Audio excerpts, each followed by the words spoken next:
இந்த 4 மாதங்கள் மழைக்காலம் என்பதாக வருஷ ருத்து. அந்த வருஷ ருத்து என்பது சில நேரங்களில் இந்த மழை முன்ன பின்ன கூட அடிக்கும். அந்த மாதிரி காரணத்தினால ஆடி மாதத்துல தொடங்கி கிருஷ்ணன் பிறந்து இருக்கக்கூடிய அந்த மாத காலம், அந்த நேரத்துல தொடங்கி ஒரு 4 மாத காலத்துக்கு வெளியில போகக்கூடாது. அந்த நேரத்துல எப்படி பிரயாணம் பண்ணுவேன்? 3 நாளைக்கு மேல தங்கக்கூடாதுன்னு சொல்லி இருக்கு. அதனால 3 நாளைக்கு மேல போகணுமே அப்படின்னா ஒவ்வொரு ஊரா போயிட்டு இருந்தாங்க. இந்த மழையில எப்படி போக? ஏன் மழையில போக முடியாதுன்னா, மழையில நிறைய பூச்சிகள் நடமாட்டம் இருக்கும். இப்ப சன்னியாசி பூச்சியை கொல்லக்கூடாது, அது காதை மிதிச்சு சாகடிக்க கூடாது. அது அஹிம்சா, கர்மம், தர்மா. அவனுக்கு தான், நமக்கு இல்லை.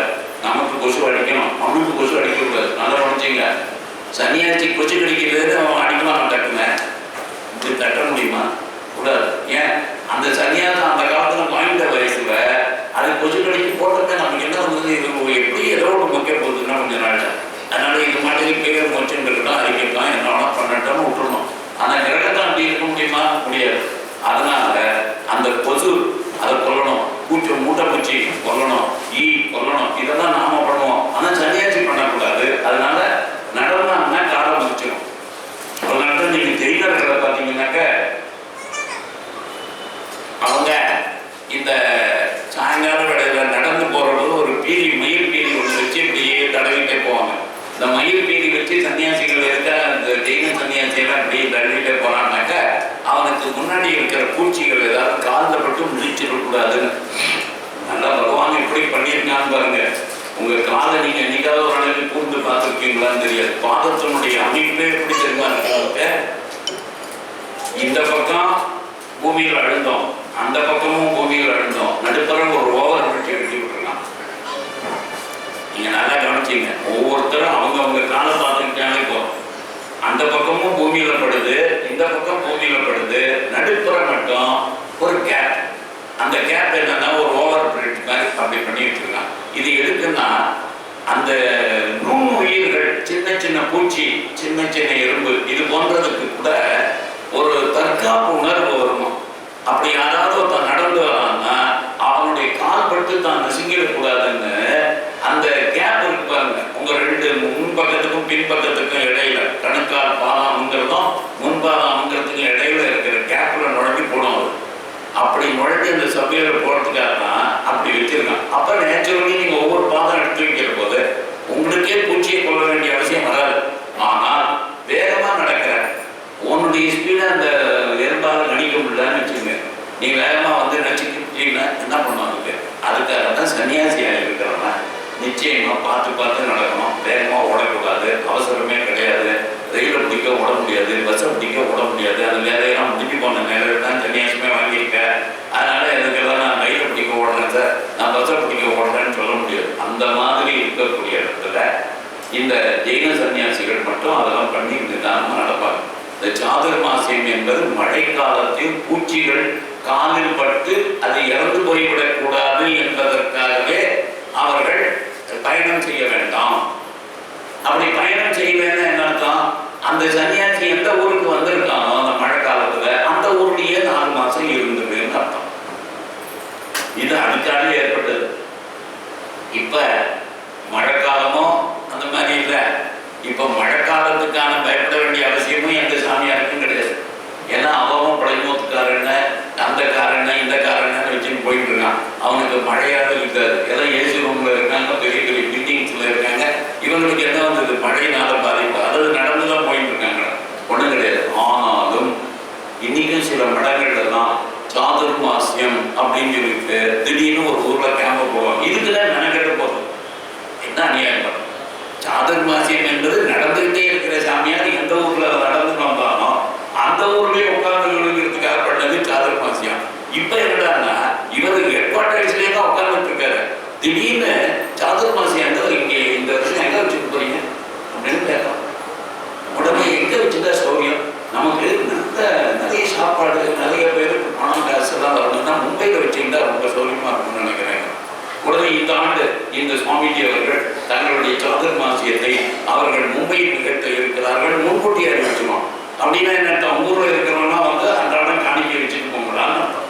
அதனால நீங்க வந்து காணிக்கை விணிக்க வச்சு போகணும் அப்படின்னு அதுக்குன்னே மும்பைக்கு போய் 4 மாசம் இருந்துக்கிட்டு இந்த 4 மாசத்தையும் பொறுமை கிடையாது. 4 மாசம் ஒரு இடத்துல உட்கார முடியுமா ஒரு சாமியார்? இன்னைக்கு எந்த சாமிக்காவது அப்படி ஒரு இடத்துல பக்குவப்பட்டு நம்ம ஆச்சரியாம இந்த இடத்துல இருக்கோம் அப்படின்னு எங்கேயாவது இருக்க முடியுமா? முடியாது.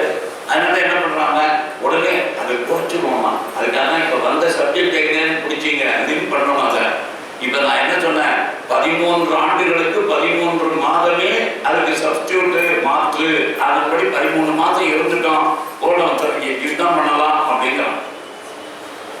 இந்த 13 ஆண்டுகளுக்கு 13 மாசம்ங்கிறது புரிஞ்சுக்கணும்னா இப்ப இந்த சாதுர் மாசம் என்பது சாதுர் பட்சமாக மாறிவிட்டது. இப்ப 4 பட்சம் தான் இருக்காங்க. 2 மாசம், அந்த 2 மாசமே படாப்பாடு போடுறாங்க எல்லாரும். அதுக்கு சாதுர் மாசியம்ங்கிற பேர். அதை விட தமிழ்நாட்டில் இருக்கிற பல மடங்களுக்கு இந்த சாதுரும் தெரியாது, மாசியமும் தெரியாது. அதனால இந்த சைவ மடத்துக்கெல்லாம் இந்த பிரச்சனையே கிடையாது. இந்த வேதாந்த மடங்களுக்கு தான் இந்த பிரச்சனையெல்லாம். ஏன்னா இந்த தமிழ்நாட்டில் இருக்கிற சைவ மடங்களுக்கெல்லாம் இந்த வேதாந்தமும் கிடையாது, இந்த விஷயமும் கிடையாதுங்கிறதுனால அவங்களாம் இதை பற்றி கேர் பண்ணிக்கவே மாட்டான். அவங்க மட்டும் நிம்மதியாக எல்லாமே எங்களுக்கு எல்லாம் 12 மாதம் ஒரே மாதம் தாங்க, இது என்ன பெரிய சாதுர் மாசியம் அப்படி இருக்கும். ஆனால் இவங்க என்னைக்கோ யாரோ எதுக்காகவோ செஞ்சதை அது இன்னைக்கு அவுடேட்டடா அவசியம் இல்லைன்னு தூக்கி போட முடியாம அது வருமானத்துக்கு எப்படிலாம் இருக்க அது எல்லாத்துக்கும் விடுவான அந்த மாதிரி சொல்றதுனால எல்லாரும் அதே இடத்துக்கு வந்து பார்க்கலாம். இன்னைக்கு சுவாமிஜி எங்க இருக்கார் அப்படின்னு தெரியல, அவரை போய் பார்க்க முடியுங்கிற தவிர சுவாமிஜி சாதுர் மாசம் இருந்ததுன்னா மெட்ராஸில் தான் வச்சுருக்காரு அப்படின்னாங்க. கட்டாயம் மெட்ராஸுக்கு போயிட்டான். உடனே வந்து திருவண்ணாமலைக்கு வந்துடலாம், ஏதோ அப்படி வச்சு போறதுக்காக பண்ணியிருக்காங்க. இதுல பாவம் எது செய்தாலும் அதற்கு பிராயச்சித்தம் உண்டு. இதுதான் இந்து தர்மத்தினுடைய பெரிய பாவம், பெரிய பலவீனம். அது என்னன்னு கேட்டா, நீ என்ன பாவத்தை வேணா பண்ணலாம், அதுக்கு பிராயச்சித்தம் உண்டு. ஆனா இது ஹியூமன் நேச்சர் அப்படி ஒண்ணு ஏன் வச்சிருக்கு அப்படின்னாக்க, சில பாவங்களை சில பேர்கள் செய்யாமல் இருக்க முடியாது. அதனால பிராயச்சித்தம்னு ஒண்ணு வச்சாதான் அது முடியும். அப்படி இல்லைன்னாக்க அந்த பாவத்தை செய்யவே கூடாதுன்னு சொல்லிட்டு எல்லாருமே வயலேட் தான் பண்றாங்கன்னாக்க அந்த வயலேஷனுக்கு ஏதாவது ஒரு ரெண்டு வேணுமா வேண்டாம். அதுக்காக அவன் சொல்லலாம், இந்த மாதிரி என்னெல்லாம் பிராயச்சித்தங்கிறத சொல்லிட்டு நமக்கு அப்படி ஒரு கால 13 ஆண்டுங்கிறத 13 மாசம் ஆக்கிட்டு குறைச்சிட்டு நம்ம சண்டை போடணும்னா அதில் பாவம் வந்துச்சுன்னா இந்த பாரத்தை சுமக்கிற காலைக்கு கொஞ்சம் ஒரு பிடிக்குள்ள கொடுத்துட்டா போகணும்னு சொல்லியிருக்கு அப்படின்னு தான் எல்லாரும் கவனிச்சிங்க. என்ன புரியுது அவங்களுக்கு? காளை மாடு அதால ஒரு 100 கிலோ தான் தூக்க முடியும்னு வச்சுங்க. வண்டியில 150 கிலோ ஏற்றுவான். அந்த மாடு வந்து கழுத்து எலும்பு உடஞ்சி போடும். அந்த அளவுக்கு அதை அப்படியே நடக்க முடியாமல் இருக்கும். அது தாக்குச்சி வேற வச்சு குத்துவான், நடக்க சொல்லி சவுக்கால் அடிப்பான், அது போயிட்டு இருக்கும். இப்போ இது ஒரு பாவம் தானே. இதுக்கு என்னடா இந்த பாவத்துக்கு பிராயச்சித்தம்னா பீமன் சொல்லலாம், நான் சொல்றேன். அதுக்கு பிராயச்சித்தம் என்ன அப்படின்னா, அதுக்கு வாங்கிட்டு கொடுக்க கொஞ்சம் புள்ள காட்டேன், அது பாவம் திங்கிறதுக்கு கொண்டு காமிச்சுட்டா இப்ப நம்ம சுமத்த பாரத்தை சுமக்க வைக்கிறோமே அந்த பாவம் நமக்கு இல்லாமல் போய்விடும். பொன்னா பாவம் தின்னா போச்சுன்னு நம்ம ஊர்ல ரொம்ப வருஷமா சொல்லிட்டு இருக்காங்க. இது புத்த மதத்தினால வந்த தாக்கம் தான். பொன்னா பாவம் இப்படிதான் தின்னா போவோம், எவனோ போகலாம் அந்த பாவத்தை நான் சாப்பிடுறேன், அது எப்படி எனக்கு போகும். ஆனால் என்ன சொல்றான், பொன்னா பாவம் தான் சார், ஆனால் கூட அது திருவிட்டம்னா போயிடும் அப்படிங்கிறான். அந்த மாதிரி வியாசர் வந்து இந்த மாதிரி எல்லாம் பேச்சு கொண்டு இருக்கிற போது யுதிஷ்டிரர் சொன்னார், அப்பா நீ ரொம்ப துடிக்கிற, நமக்கு பொறுமை அவசியம். இந்த நேரத்தில் துரியோதனனோடு போரிடக்கூடிய சக்தி நமக்கு இல்லை. இந்த 13 ஆண்டுகள் 12 ஆண்டு வனவாசம் என்கின்ற நிபந்தனை அவர்கள் விதித்ததாக இருக்கலாம். ஆனால் இனிமே அது நமக்கு ரொம்ப உதவியா இருக்கும். என்ன உதவி? நம்ம நம்முடைய பலத்தை பெருக்கிக் கொள்ள முடியும், நமக்கு நிறைய பேரை நண்பர்களாக்கிக் கொள்ள முடியும். அதற்கெல்லாம் இது துணை செய்யும்னா. ஆனா கானகத்தில் இருந்து கொண்டு எப்படி நண்பர்களாக்கிக் கொள்வது, கானகத்தில் இருந்து கொண்டு எப்படி படைபலத்தை பெருக்கிக் கொள்வது? அதனால தபோபலத்தின் மூலமாகவும் தெய்வ சக்தியின் மூலமாகவும் சில அஸ்திரங்களை பெறலாம். அதனால அது ரொம்ப நல்லது நான் நினைக்கிறேன். நீங்க எல்லாம் கொஞ்சம் பொறுமையா இருங்க அப்படின்னு சொல்லி சமாதானப்படுத்தினார். வியாசர் வந்த இவர்களுடைய குடும்பத்தினுடைய மூத்த உறுப்பினர், அதனால இவர்களுக்கு தாத்தா முறை வேணும். அதனால வந்து அவர் வந்து இவர்களெல்லாம் பார்த்துட்டு ரொம்ப இந்த மாதிரி நிலைமை அவங்களுக்கு வந்ததுக்கு கஷ்டப்படுத்தான், வேற வழியில. ஆனால் கிருதி ஸ்மிருதி அப்படி என்று ஒரு மந்திரத்தை நான் உனக்கு இப்பொழுது உபதேசிக்கிறேன். அந்த மந்திரத்தை ஜபம் பண்ணினியானா உனக்கு நிறைய தெம்பு வரும். அது மட்டுமல்ல, இந்த தெய்வ அஸ்திரங்கள் எல்லாம் உங்க கையில இல்லை. இப்ப அந்த அஸ்திரங்களை பெறுவதற்கு அர்ஜுனன் தவம் செய்ய போக வேண்டும். அதனால அர்ஜுனன் உங்க கூடவே இருந்துட்டு இப்படி சுத்தி சுத்தி வரதை விட, ஏன்னா நாளைக்கு சண்டை என்று வறுமையானால் போர்க்களத்தில் முன்னிலையில் இருக்க போகிறவன் அர்ஜுனன் தான். அர்ஜுனனை கண்டுதான் துரியோதனன் பயப்படுகிறான். என்ற எழுத்தை சொன்னாலே அது அர்ஜுனனை பற்றி இருக்குமோ என்பதாக பயப்படுகிறான். அந்த அர்ஜுனனுக்கு கையில் இருக்கிற அஸ்திரங்கள் போராது. அதனால அவனுக்கு அஸ்திரங்களை பெறுவது. அஸ்திரம் சஸ்திரம் இந்த ரெண்டுக்கும் வித்தியாசம். சஸ்திரம் என்பது நாமே செய்து உருவாக்குகிற ஒரு கருவி, வெப்பன், ஆயுதம். ஆனால் அஸ்திரம் என்பது அதில் மந்திரபூர்வமாக பிரயோகிக்கக்கூடிய தெய்வ சக்தி. அப்படின்னா என்ன அர்த்தம்? இப்ப எல்லாமே கம்ப்யூட்டரைஸ்டு ஆனதுனால ஓரளவு புரியும். சாதாரண முரட்டுத்தனமான ஹார்ட்வேர் அது இந்த சஸ்திரம், சாஃப்ட்வேர் இஸ் அஸ்திரம். நல்லா புரிஞ்சுங்க. இப்ப சாஃப்ட்வேர் இல்லாம ஹார்ட்வேர் உபயோகம் இல்லை. ஆனால் ஹார்ட்வேர் இல்லாமலும் இந்த சாஃப்ட்வேர் ஒர்க் பண்ணாது. ஆனால் மோசமான ஹார்ட்வேர் இருந்தா கூட இந்த நல்ல சாஃப்ட்வேர் அதில் போட்டா அது நிச்சயமா ஒர்க் அவுட் ஆகும். அப்படின்னா என்ன? வல்லவனுக்கு புல்லும் ஆயுதம். ஒரு புல்லை பிடிங்கி அதுல ஒரு மந்திரத்தை பிரயோகம் பண்ணி அதை அஸ்திரமாக எழுதினால் அது போய் எதிரியை அழித்துவிடும். அப்படி ஒரு அஸ்திரத்தை நீங்க வாங்கிக்கிறதுக்கு இப்ப போறது நல்லது. அந்த தெய்வாஸ்திரங்களை அவன் கிடைக்க செய்ய வேண்டும். அதனால அவன் போட்டான். அதனால பீஷ்மர், துரோணர், அஸ்வத்தாமா, கர்ணன் ஆகியோரை நினைத்து ஏற்பட்டிருக்கக்கூடிய பயம் இருக்க. ஒவ்வொரு நாளும் ராத்திரி தூங்குகிற போது உங்களை கர்ணன் வந்து பயமுறுத்துறான், துரோணாச்சாரியார் வந்து பயமுறுத்துறார், தூக்கமே கெட்டு போறோம்.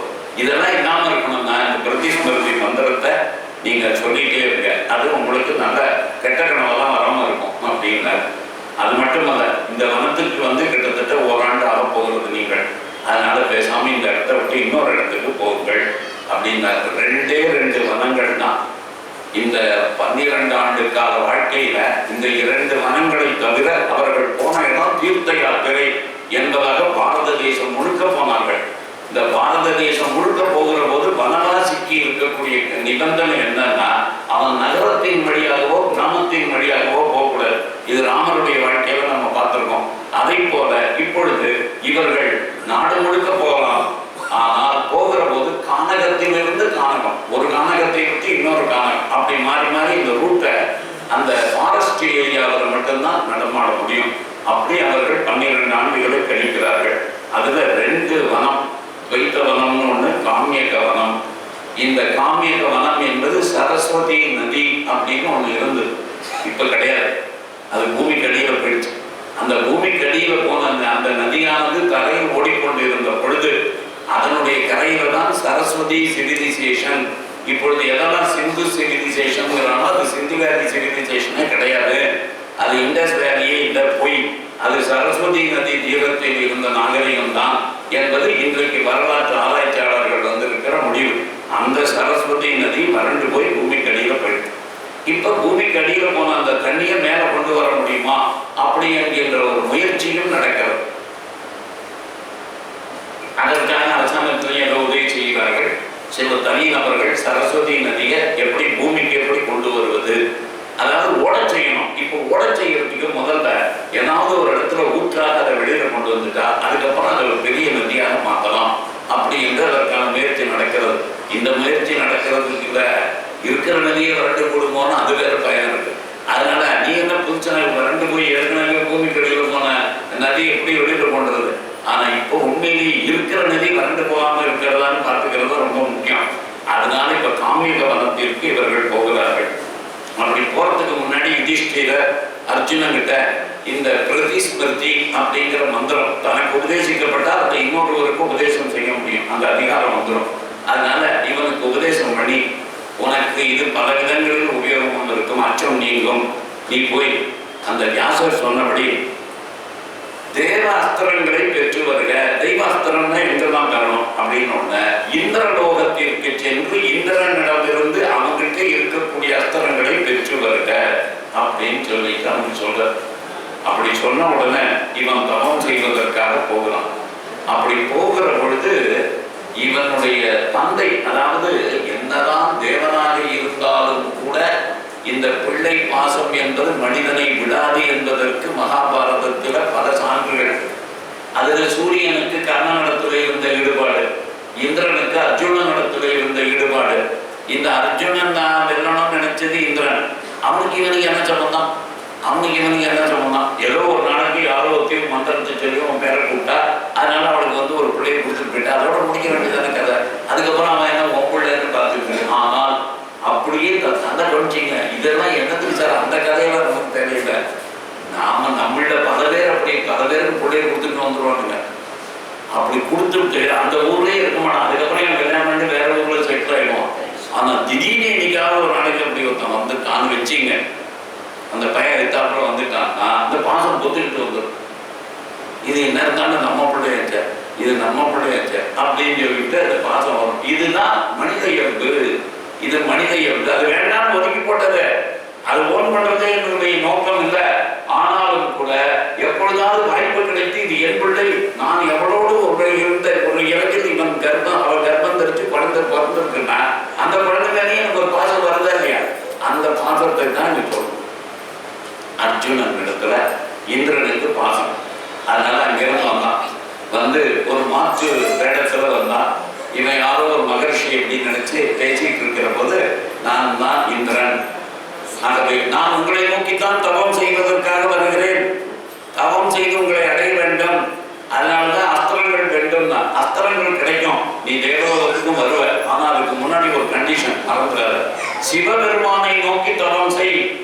சிவபெருமானுடைய பாசுபதாஸ்திரம் என்று சொல்லக்கூடிய ஒரு மிக பவர்ஃபுல்லான ஒரு அஸ்திரம். அதை நீ முதல்ல வாங்கிட்டு அதுக்கப்புறம் இங்க வா. சிவன் அருள் கிடைச்சதுக்கு அப்புறம் நானே உன்னை கூட்டின்னு போறேன், இந்த உலகத்துக்கு நீ வரலாம் அப்படின்னு சொல்லிட்டு.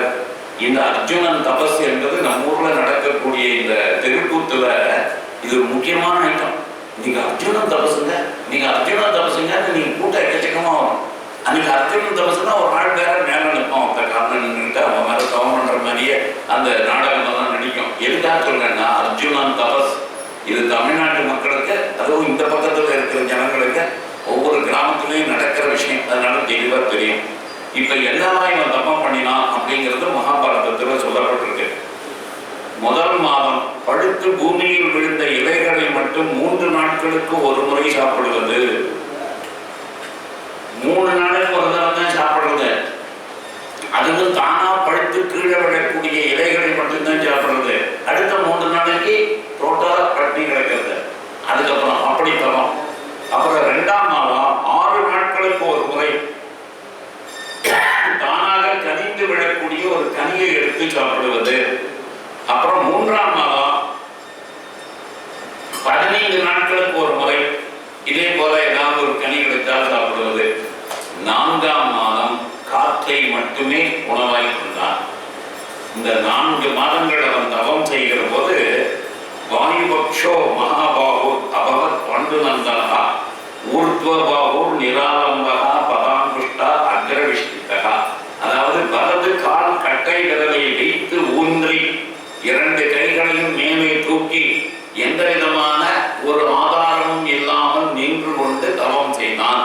இதான் இந்த அர்ஜுனன் தபசுல நம்ம கிராமத்துல நடிச்சு காட்டுவாங்க. அதை மறந்துடக்கூடாது. ஒரு வலது கால் கட்டை விரல ஊன்றிட்டோம், அதுக்கப்புறம் இன்னொரு பாதத்தை தூக்கி இந்த தொடையில வச்சுக்கணும். அது ஒரு காலில் தானே நிற்கணும், அதுவும் கட்டை விரல் வலிமையில தானே நிற்கணும்.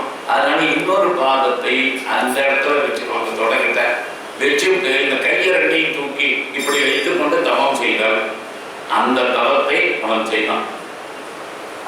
அதுக்கப்புறம் இந்த மாதிரி நாம் தவம் செய்கிறோம், அதனால மிகப்பெரிய பாசுபதாஸ்திரம் கிடைக்க போகிறது என்ற தகவல் கானகத்தில் இருக்கக்கூடிய இவர்களை கவனித்து தகவல் தருவதற்காக ஒற்றர்களை நியமித்திருந்தான் துரியோதனன். நல்லா கவனிக்கணும். சரி, நம்ம ஆட்கள் போயிட்டானுங்க, அதனால இனிமேல் பிரச்சனை இல்லைன்னு இருக்க முடியுமா? யாராவது பின்னாடியாவது ஆள் போயிட்டு இருந்தான்னா அவன் என்னடா பண்ணலாம், நம்ம சட்டமன்றத்துல இது முடிஞ்சு போச்சுன்னு நினைக்க கூடாது. அதுக்கப்புறம் இந்த பகுதியில் எங்க மூவி ஆகிட்டு இருக்கானுங்க, அவன் யாரை சந்திக்கலாம், இவன் யாரை சந்திக்கலாம், இதுக்கு ஆளை வைக்கணுமா வேண்டாமா? அப்படி அவங்க முடிஞ்சு போச்சுங்க, நாங்களாம் ஜெயிச்சாச்சுங்க அப்படின்னு சொல்லி சோம்பேறித்தனமா இருந்தான்னா தொடர்ச்சான். அவ்வளவுதான். அவன் எங்கேயாவது போய் ஏதாவது ஒன்று பண்ணுவாங்க. அவன் என்ன பண்றாங்கிற தகவல் கிடைக்கணுமா இல்லையா? யாரை சந்திக்கிறார்கள், என்ன பேசுகிறார்கள், என்ன முடிவெடுக்கிறார்கள். அதே மாதிரி துரியோதனன் பாண்டவர்களை கண்காணிப்பதற்காக ஒற்றர்களை வைத்திருந்தான். அந்த ஒற்றர்கள் போய் சொல்லிட்டான், அவங்க இப்போ பெரிய அஸ்திரமெல்லாம் வாங்குறதுக்கு அர்ஜுனன் போயிருக்கா. இவங்கெல்லாம் ஏதோ பிரிட்டிஷ் ஸ்மிருதின்னு ஒரு பெரிய இது வேற கிடைச்சிருக்கு. எல்லாரும் ரொம்ப சந்தோஷமா தான் இருக்காங்க. 12 வருஷத்தை கனெக்ட் பண்ணிட்டு இருக்காங்க. ஒரு கதி 60 தான் தான். அதனால அவன் என்ன பண்ணா, முகாசுரன் அப்படின்னு ஒன்னான். அவனை கூப்பிட்டான், டே நீ வாழ அப்படின்னு. மூக்கன்னு பேர் அவனுக்கு. அவனை கூப்பிட்டு நீ போய் ஒரு பன்றி உருவத்துல அவனை கொன்று விட்டு வந்துவிட்டு, காட்டு பன்றி. எதனால? அவனும் கண்ணமுடியும் தவறு பண்ணிட்டு இருக்காங்க. கண்ணமுடியும் தவறு பண்ணிட்டு இருக்கிறவனும் அவன் காட்டு பண்ணி திடீர்னு தாக்கினாங்க. அவன் என்ன செய்ய போறான்? விட்டு அப்போ வச்சுன்னு தண்டப்பட முடியுமா? அதனால பேசாம விட்டுட்டான். சரி இருக்கு. அந்த முகாசுரன் என்பவன் ஒரு பன்றி உருவம் எடுத்துக்கொண்டு அர்ஜுனனை கொல்ல வந்தான். ஆனா இவன் ரொம்ப ஷுரோடு கதம். என்னதான் தபஸ் பண்ணினாலும் கூட உள் உணர்வுனால நம்மளை யாரோ அடிக்க வராங்க அப்படிங்கிறது தெரிஞ்ச உடனே மனசுனால காண்டீபத்தை நினைத்தான். காண்டீபம் கையில் வந்தது. அந்த காண்டீபத்தை கொண்டு அந்த பன்றியை குறி வச்சான். அப்படி அவன் பன்றியை குறி வைக்கிற போது அந்த பன்றி கீழே விழுகிற போது 2 அம்புகள் அந்த உடம்பு தச்சிருக்கு. அது என்னத்தினால அப்படின்னாக்க, இன்னொரு பக்கத்துல இருந்து ஒரு வேடன் வருவான். அவனும் அம்பு எழுதியிருக்கான். அந்த அம்பு இந்த இடத்துல வந்து தச்சிருக்கு. 2 அம்புகளும் ஒரே சமயத்துல தந்தையின் உடல பாஞ்சிருக்கு.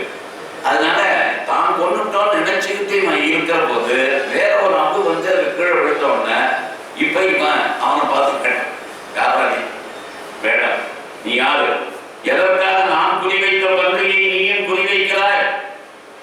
ஒருவன் குறிவைக்கக்கூடிய ஒரு டார்கெட்டை இன்னொருத்தன் குறிவைக்க கூடாதுங்கிறது கூட தெரியாத.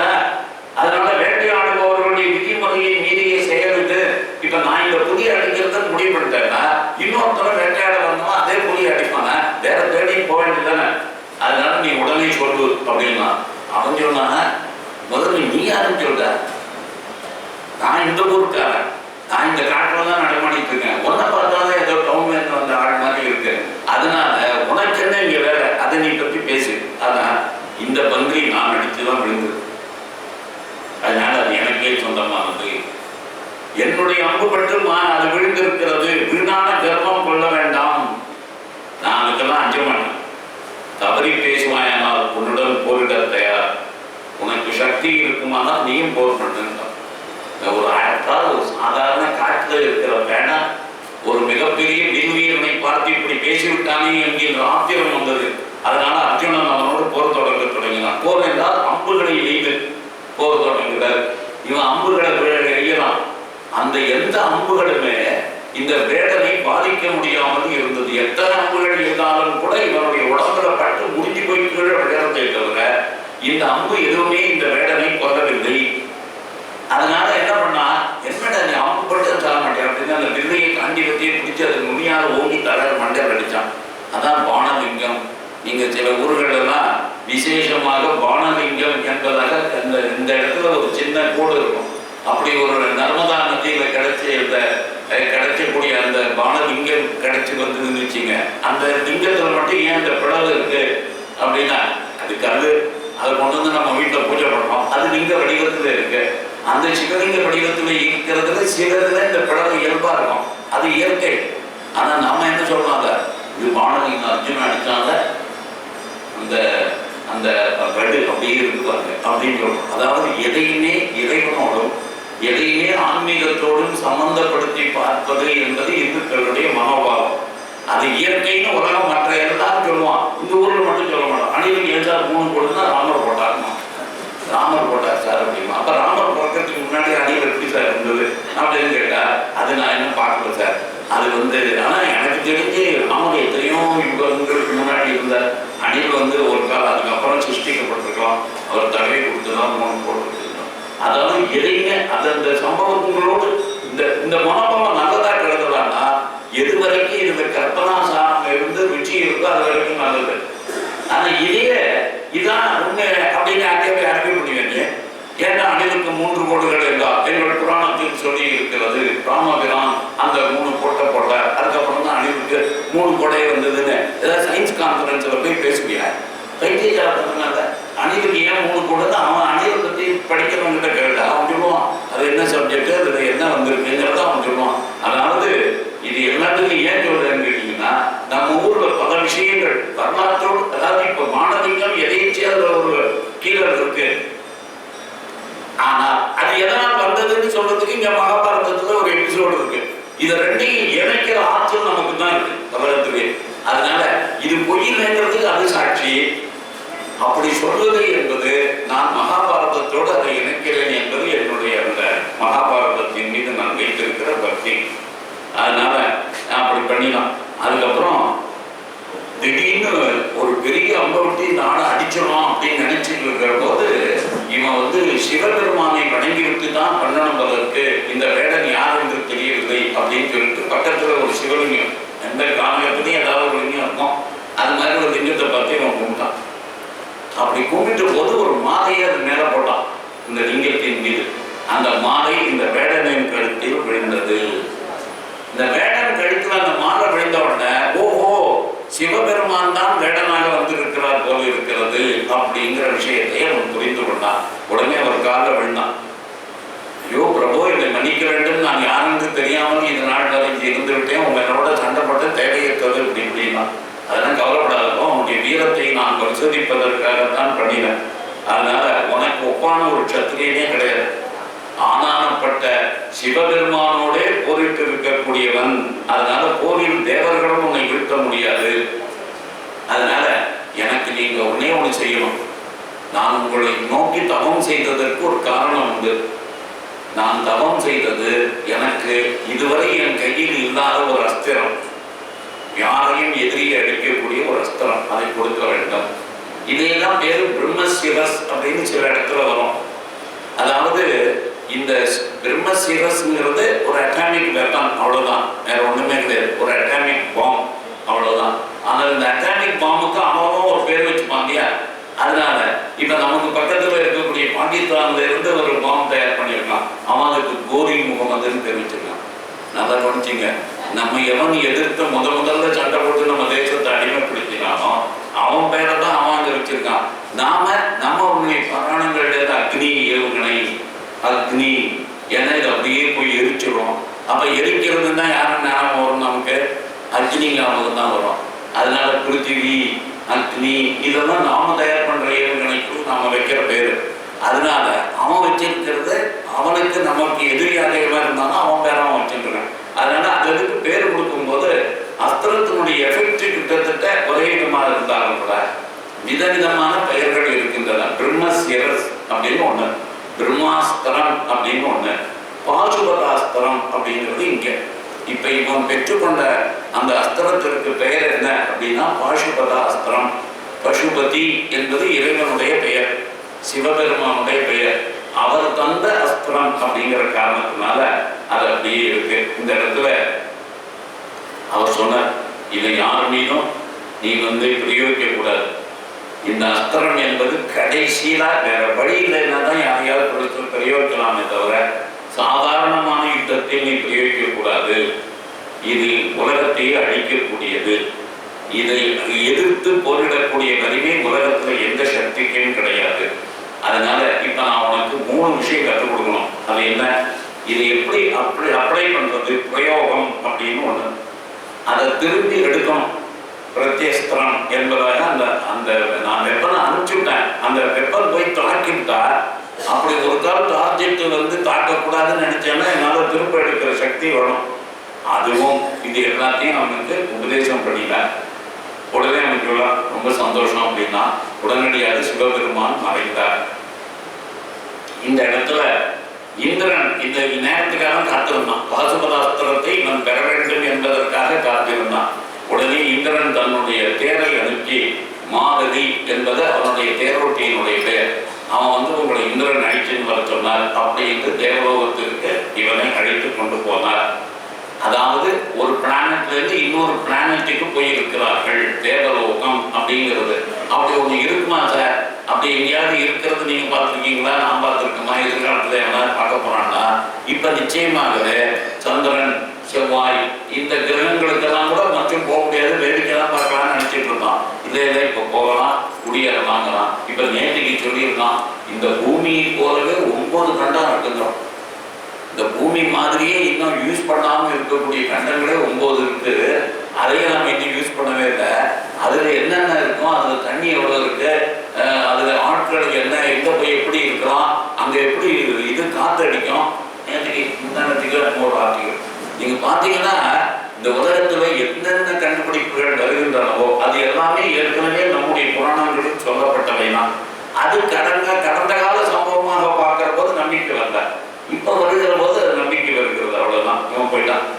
இப்போ நீங்கள் பார்த்தீங்கன்னாக்கா இந்த வேற்றுலக மனிதர்களா வேற்று கிரகத்து மனிதர்கள் அப்படின்னு இங்கிலீஷ்காரன் நிறைய பாடம்